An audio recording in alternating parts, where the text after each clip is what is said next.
Bismillahirrahmanirrahim. Starting with the name of Allah, the Merciful, the Beneficent. I hope you are all fine and must be in touch with the basic syllabi and basic topics we have been, I can say, talking about, and I've been trying to guide you for the best understanding of the management and of the management. I can say the responsibilities of the managers, and I have also tried to make you understand that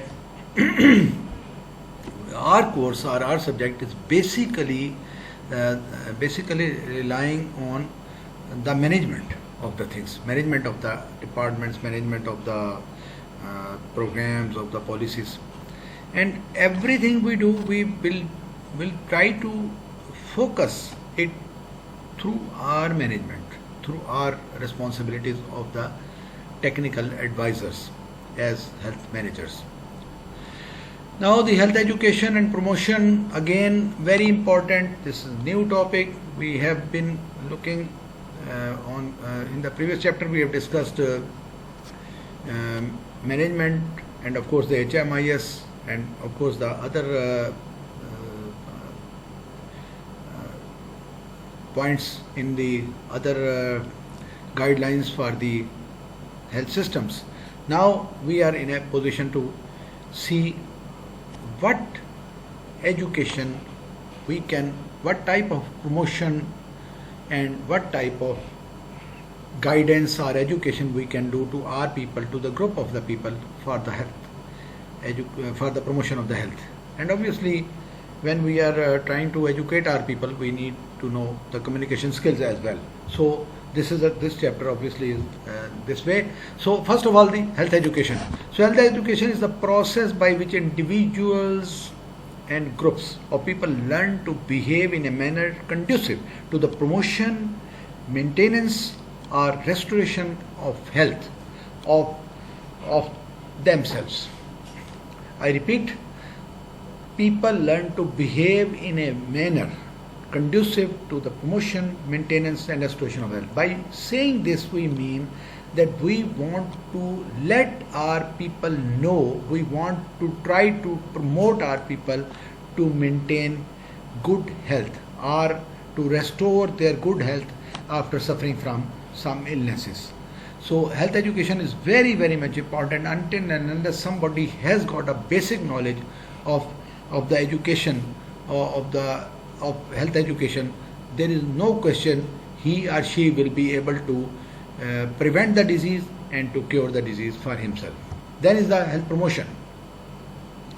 Is the process of enabling people to increase control over and to improve their health. WHO defined in 1984, if somebody is healthy, then there is no question he or she will pick up a disease, will develop a disease. So whether it's I can say the prevention or its promotion or improvement of health or guideline to have good health or maintenance of the good health, whatever it is, but it is all the way, it is a promotion of health or health promotion, a process of enabling people to increase control over and to improve health, to improve the status of health in which they live, to improve their living being status as far as their health is concerned. So this implies empowerment 1, equality 2, equity 3, and the reduction of professional dominance and control over the health care.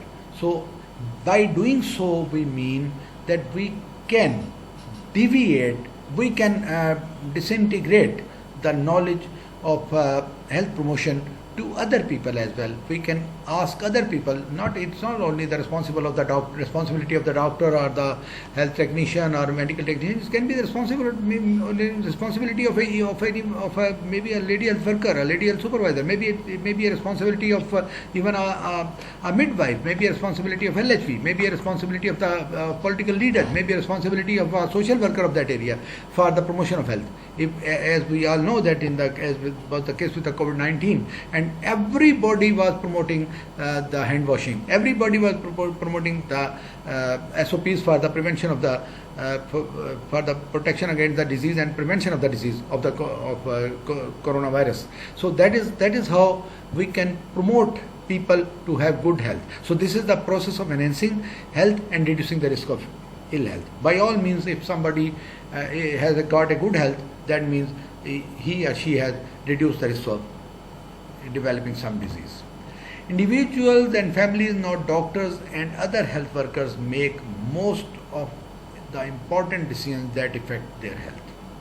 Sometimes, obviously, the people make wrong decisions. Sometimes it is both ways. It's prevention as well and it's the treatment as well. Sometimes the horrible type of remedies are there for certain treatments.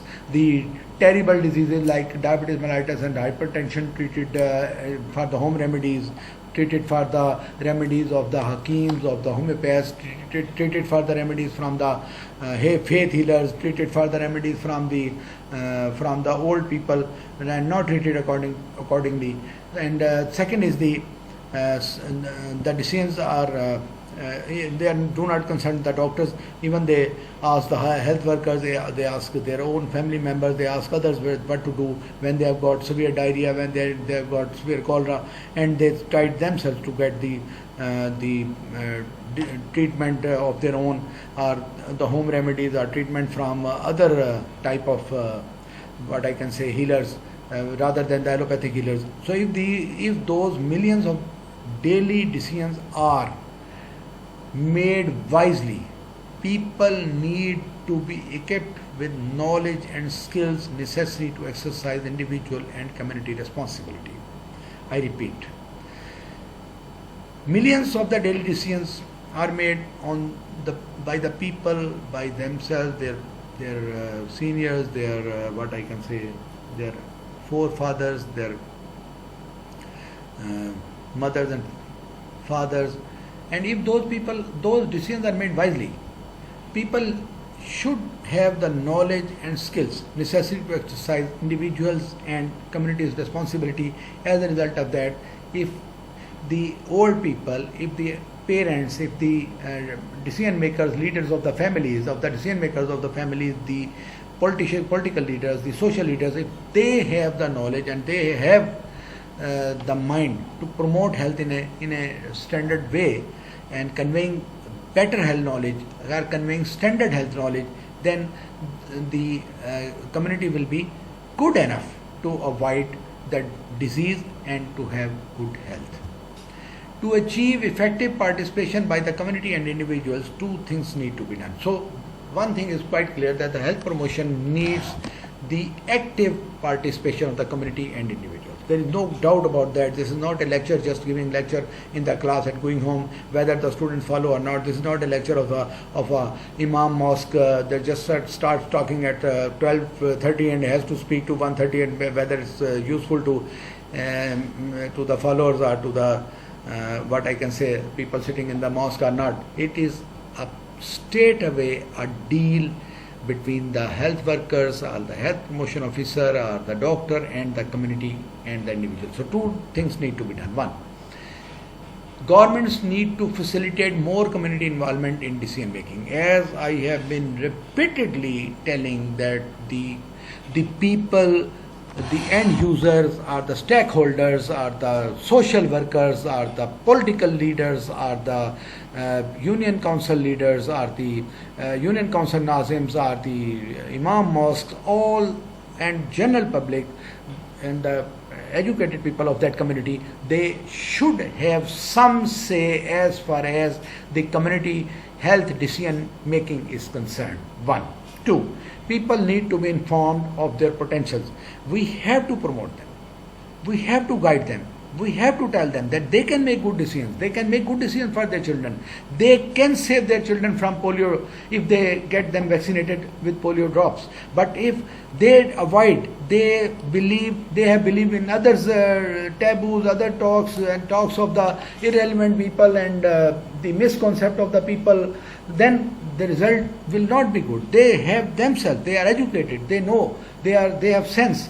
They are members of the society. They can themselves make decisions as far as the health issues are concerned. So for their own benefits, for improving their health through their own efforts. So major objectives of the health education for health are major objectives of the education for health are to enable people for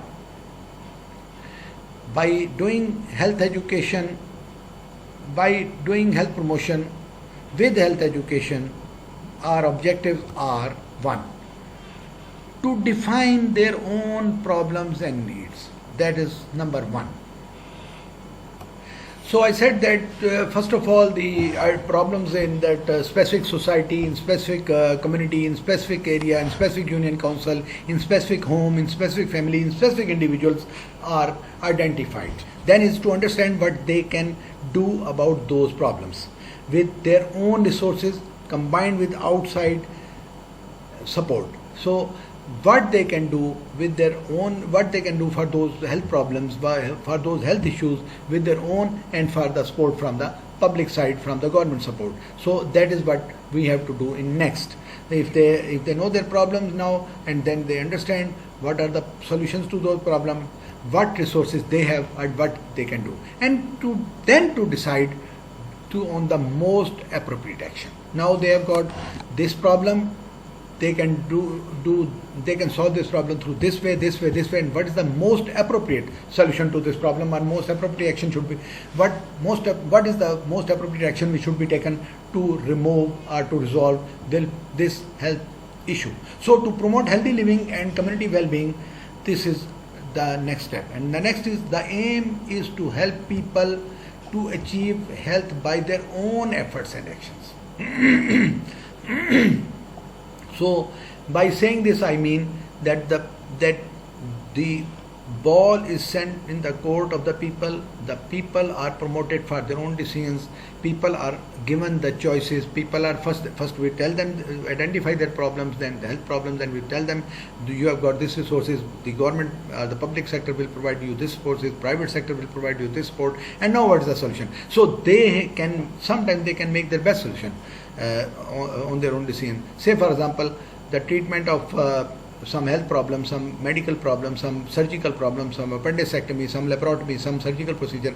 Then we give them choices and we tell them that this is available, surgery is available at district level, surgery is available at tehsil headquarter level, surgery is sometimes available at rural health center, surgery is sometimes available at the, say for example, at the, I can say, at the tertiary care hospital. But what decision he or she or the leader of the home or the decision maker has to make is to see his own resources and to see his own availability of the health facility and the other aspects like distance, like persons to look after. And when he knows every aspect, then he's very much clear to make a decision, and he or she can make the decision on their own. So the health promotion is defined as the science and the art of helping people. Now its definition, there is no doubt about that we cannot change it. The health promotion is defined as the science and art of helping people change their lifestyle to move towards a state of optimal health. So if that is for the prevention of the disease, the health promotion and the prevention of the disease, that is the people are encouraged to adopt such a lifestyle which helps them move to a state of good health. So the lifestyle change can be facilitated through combination of efforts to enhance awareness, change in behavior, and create environments that support good health practices. So three things. One is the awareness. We first make them know that if they do this, they keep cleanliness in their home, they eat food this way, they cook food this way, they save food this way, they use such type of food. This can be useful to their health. This can be nutritiously good for them. Then is a change in behavior. Obviously, the behavioral changes promote health.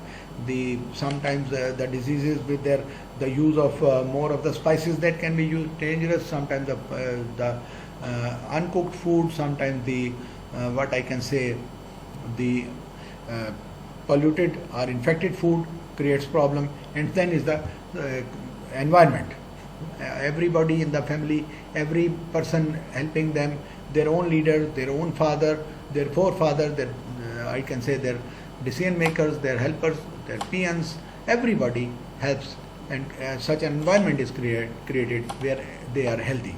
If a baby, if say for example an employee is bringing an infected baby to the home, all the family members will be affected. If somebody is infected in the family with tuberculosis, with any other disease and not kept away, then others are at the risk. So we have to create an environment where health promotion is there. So of the three, supportive environments have the greatest impact in producing lasting changes. Obviously there is no doubt about that. The atmosphere, the environment in which somebody is growing and somebody is living matters much to his her health. So then is the health behavior and health education. Obviously, as we are promoting, we are educating people for health, and then we are promoting through education. We are promoting their health, and now there should be a healthy behavior. So health behavior and health education, those are actually the same. They both are the same thing, but with a different aspect. So when there are open fires, bacteria, kerosene or other dangerous things in the environment, people are not always injured and do not always become ill. People stay healthy or become ill often as a result of their own action or behavior.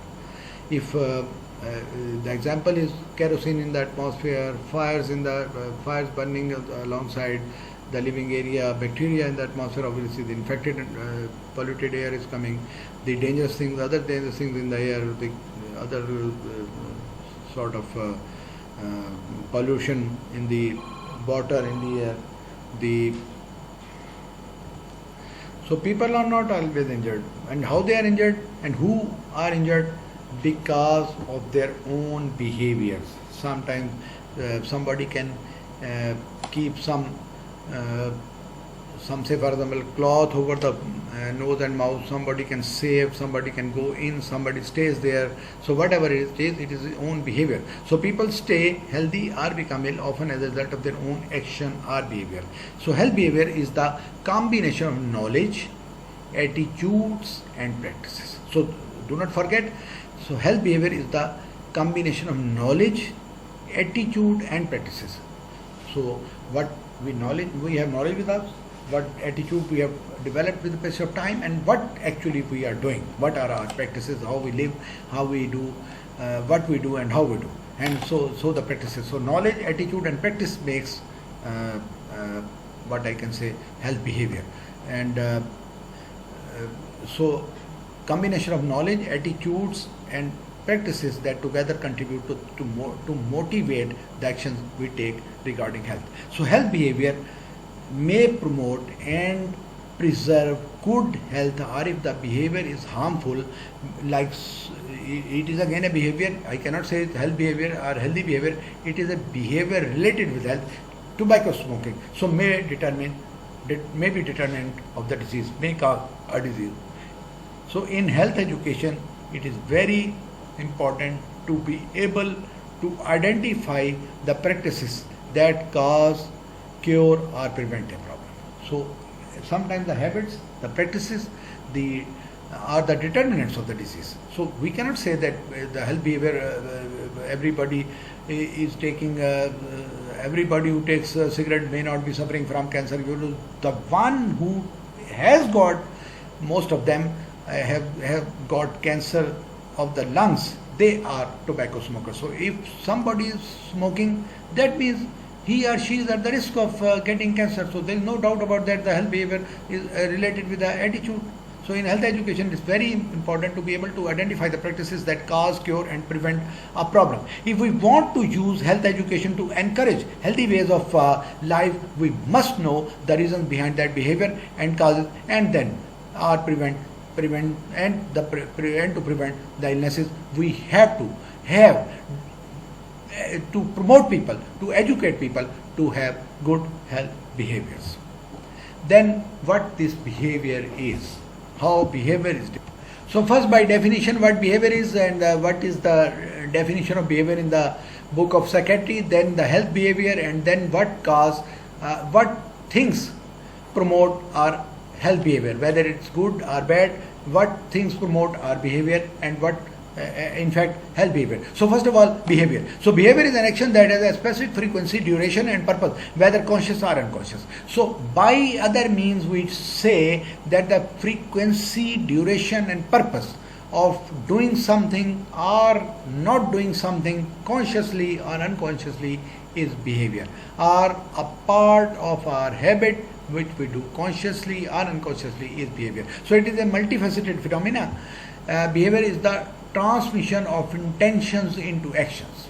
Is a behavior is a transmission of intentions into actions. What intentions? Conscious or unconscious intentions. So then what is the health behavior? So health behavior is an action performed by individual that can negatively or positively affect his or her health. So now it is very much clear. Action. What action? Smoking, negative effect on health. Exercising, positive effect on health. So main reasons for people's behavior are given below. What health behaviors we have and what are the main reasons? Let's see one by one. Health, first behavior, then health behavior, and now main reasons for the health behavior. 1. Thoughts and feelings. So how we behave, how we act, how we think, how we move, what are our actions, those are dependent on our thoughts and feelings. Number one, very much important, very much important. In fact, the backbone of the psychological behavior or the psychological thinking that we have with us, and the thoughts and feelings. So we have many kinds of thoughts and feelings about the world we live in. These are shaped by our knowledge, beliefs, attitudes and values, and that can help us to decide whether to behave in a way or in another. So feelings and thoughts dependent on 4 things. Feelings and thoughts shaped by knowledge, beliefs, attitudes and values. So we discuss them one by one. First of all, the knowledge. Knowledge often comes from experience. Whatever we experience, what we see, how we pass through the experiences, we gain we add to our knowledge, and knowledge helps. Knowledge is one of the components of our thoughts and feelings. So we also gain by saying this very serious, very simple. Knowledge. Say for example, our thoughts and feelings. We something comes to our knowledge and that becomes a part of our thoughts and feelings, and then finally that reflects in our behavior. Sometimes some knowledge, any knowledge. That person died of Mr. So and so died of eating food from that restaurant. That becomes our knowledge. Then it becomes our thoughts and feelings, and finally that affects our behavior. We never go to that restaurant or whatever it is. So the knowledge often comes from experience. We also know knowledge through information provided by teachers, parents, friends, books and newspapers. So first of all, knowledge affects our thoughts and feelings are the backbone of our behavior, maybe health behavior. Then is the beliefs. Belief is a conviction, certainly, or assurance that a phenomena or object is true or real. Those are derived from our parents, grandparents and other people we respect. So beliefs, again, sometimes good beliefs, bad beliefs, part of our thinking, part of our strong thinking, stored in our memory, stored in our intellect, stored in our motor center, and cannot help to remove it. We may have developed that belief after maybe inherited from our parents, maybe we have developed it through some experience. So see it again. So belief is a conviction, certainty or assurance that a phenomena or object is true or real, and those are derived from our parents, grandparents and other people we respect. So we accept beliefs without trying to prove they are true. Every country and community has its own beliefs. In our country, people believe that if pregnant, in one country, beliefs is changing from community to community, individual to individual, country to country. So example is pregnant lady eating eggs. So in one country people believe that if a pregnant woman eats eggs, she will have different delivery, she will have difficult delivery. And but if in another country people believe that a pregnant woman must eat eggs so that her baby will be strong and healthy and will be delivered normally or easily. So beliefs are the part of the way we people live or people think. They indicate what is acceptable and what is not. As beliefs can be held very strongly, they are often difficult to change. Sometimes some people die, but they never change their beliefs. Then those are very, very much dangerous things, and those are very, very much different aspects of uneducated people, or illiterate people, or people who do not rely on the education by others, rely on the message conveyed through their parents, through their forefathers, through their ancestors. So sometimes the health workers themselves believe that any traditional belief is bad and must be changed. So this is not necessarily right. First, health workers should find out if the belief is harmful, helpful or neutral. So why? Because psychologically or psychiatrically speaking, belief is very difficult to change. So if belief is not harmful or it's only neutral, then let it be. If it's harmful, then one should try to change. I repeat, if it is harmful, then one should try to change. So once you understand how the belief affects the people's health, then you can concentrate on trying to change only the harmful beliefs. So for example, in one country there is belief that pregnant women walks in hot sun in the middle of the day, evil spirits will enter her body and damage the unborn child. One may think that this belief is not true, but it is sensible to encourage pregnant women not to overwork themselves when it is too sunny and hot. So this type of belief may actually be helpful and may not be harmful. And if a pregnant lady stays at home in the sunshine or in the middle of the day, there is no need to promote her to walk and to change her belief. And in many countries, mothers put beads and charms on their children, and they believe that these beads will help the child. Sometimes beads are believed to make teething easier, sometimes to prevent illness, and others protect against evil eye. So one may doubt these beliefs. At the same time, it's difficult to see any danger in the beads. So this belief in their powers is probably a neutral belief and doing neither good nor harm. If too many of their beliefs are challenged, people may get angry and not cooperate with the health workers. If we study people's belief carefully, we may even find way of making them useful. For example, one health worker found it possible to tell if children were growing or losing weight by observing beads they wore.